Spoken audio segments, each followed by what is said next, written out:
नमस्कार दोस्तों, आपका हमारे YouTube चैनल धार्मिक कथाएं और कहानियाँ में स्वागत है। आज मैं आपको शनिवार व्रत की संपूर्ण कथा सुनाऊंगी। अगर आपको यह कथा अच्छी लगी तो आप वीडियो को लाइक, सब्सक्राइब और शेयर ज़रूर कीजिएगा। आइए सुनते हैं शनिवार व्रत की कथा। कई हजारों साल पहले स्वर्ग में 9 ग्रहों के बीच में एक सवाल को लेकर झगड़ा होने लगा। ये सवाल था, आखिर सबसे बड़ा है कौन। सारे ग्रह खुद को बड़ा कह रहे थे। होते होते बात इतनी बड़ी हो गई कि सबके बीच लड़ाई होने लगी।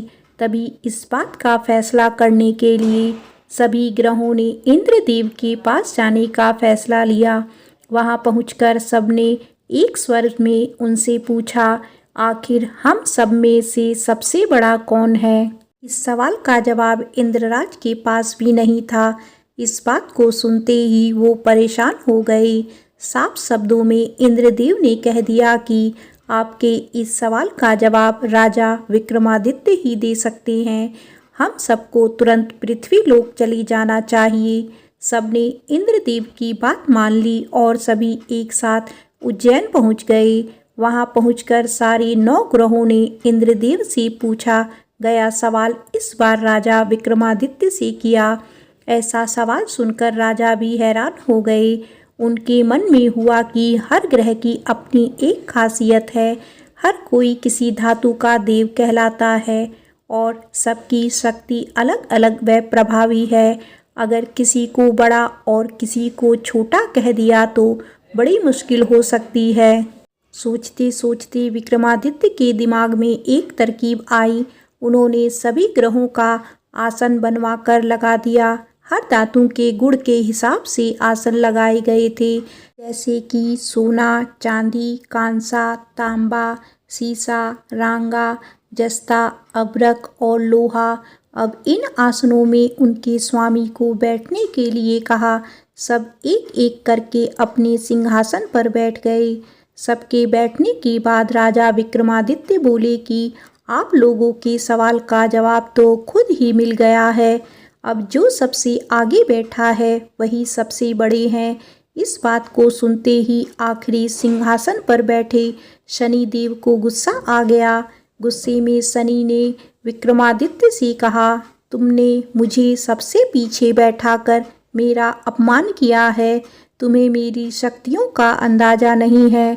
मैं तुम्हें पूरी तरह से खत्म कर दूंगा। उन्होंने आगे कहा कि सूर्य किसी राशि में 1 महीने, चंद्रमा किसी राशि में 2.25 दिन, मंगल एक राशि में 1.5 महीने, बुध व शुक्र 1 महीने, बृहस्पति 13 महीने ही रहते हैं। इन सब के मुकाबले मैं किसी भी राशि में 7.5 साल तक 7.5 बनकर रहता हूँ। कई देवता मेरे प्रकोप से पीड़ित हैं। भगवान राम को भी 7.5 का प्रकोप झेलना पड़ा। इसी वजह से वो जंगल गए थे। रावण भी 7.5 की वजह से ही लड़ाई में मारा गया था। अब तुम्हारी बारी है। तुम भी मेरे प्रकोप से बच नहीं पाओगे। अब ये सब देखकर अन्य ग्रहों के देवता चले गए और शनिदेव भी नाराज होते हुए आगे निकल गए। इतना सब होने के बाद विक्रमादित्य परेशान थे, लेकिन वो पहले की तरह ही अपनी जनता के लिए न्याय करते रहे। होते होते वो आनंद से अपना जीवन जीने लगे। पर शनिदेव अपना अपमान बिल्कुल भी नहीं भूले थे। बदला लेने के मन से एक दिन शनिदेव घोड़ा व्यापारी के रूप में उज्जैन पहुँचे। वहाँ पहुँचते ही उन्होंने खबर फैला दी कि उनके पास खूब तेज दौड़ने वाले घोड़े हैं। इस खबर के मिलते ही राजा ने घोड़े का ख्याल रखने वाले अश्वपाल को कहा कि जाओ उससे घोड़ा खरीद कर ले आओ। वो गया और देखा कि घोड़ा काफ़ी कीमती है। फिर विक्रमादित्य खुद गए और एक ताकतवर घोड़ा पसंद कर लिया। उसके बाद घोड़े की गति को देखने के लिए विक्रमादित्य उस घोड़े पर सवार होने लगे। तभी घोड़ा हवा में तेजी से दौड़ा और राजा को जंगल ले जाकर छोड़ दिया। जंगल से राजा अपने नगर वापस आने का रास्ता ढूंढने लगे। उन्होंने कई घंटों तक रास्ता ढूंढा, लेकिन उन्हें रास्ता नहीं मिला और वो भूख प्यास से तड़पने लगे। कुछ ही देर में उन्हें एक चरवाहा दिखा। उससे राजा ने पानी मांगकर पी लिया और पानी के बदले में उसे अपनी सोने की अंगूठी दे दी। उसके बाद राजा रास्ता पूछते हुए एक नगर में पहुँचे।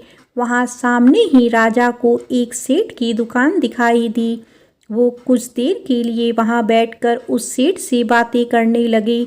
उसी वक्त सेठ की दुकान की चीज़ें बहुत तेज़ी से बिकने लगी। सेठ को लगा कि राजा उसके लिए भाग्यशाली है, इसीलिए वो उन्हें अपने घर खाना खिलाने के लिए ले गए।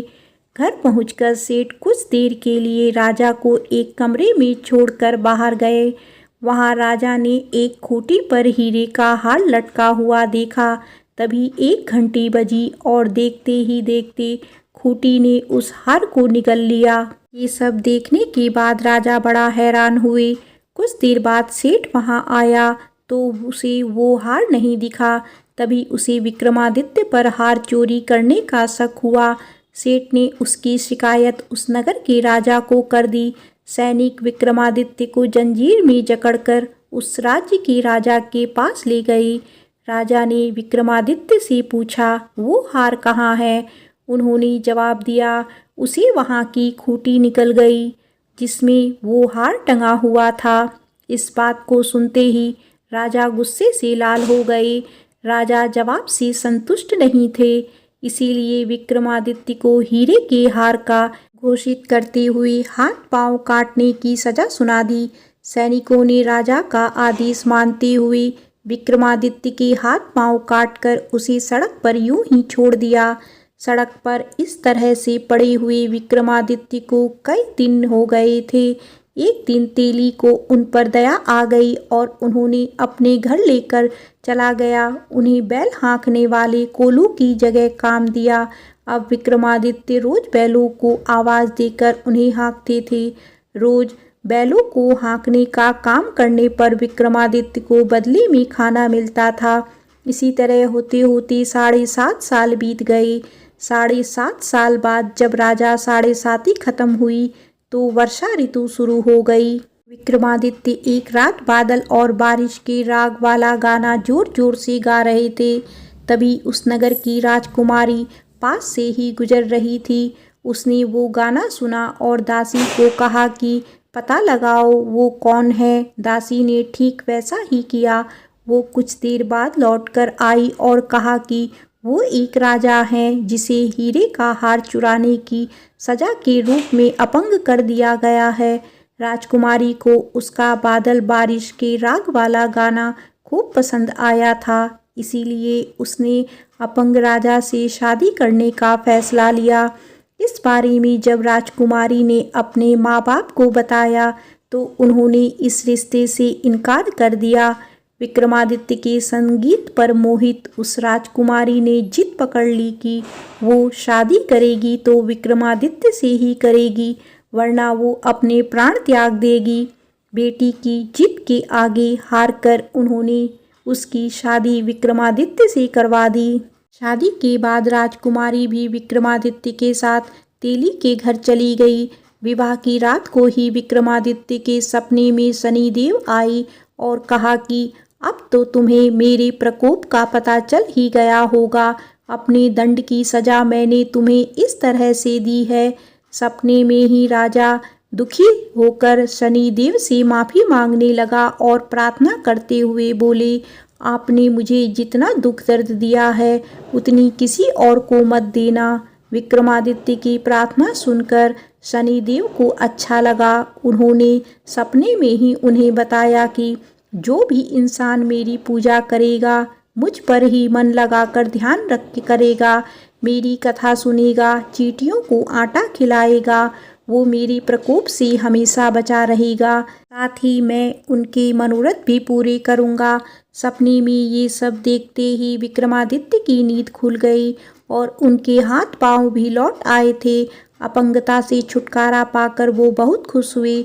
उन्होंने मन से शनिदेव को धन्यवाद किया। इसके बाद विक्रमादित्य ने अपनी पत्नी को शनिदेव के प्रकोप की पूरी कहानी सुनाई। तभी सेठ को भी पता चला कि वो अपंग इंसान राजा विक्रमादित्य हैं। उसने दौड़कर राजा से माफ़ी मांगी। राजा ने भी उसे माफ़ कर दिया।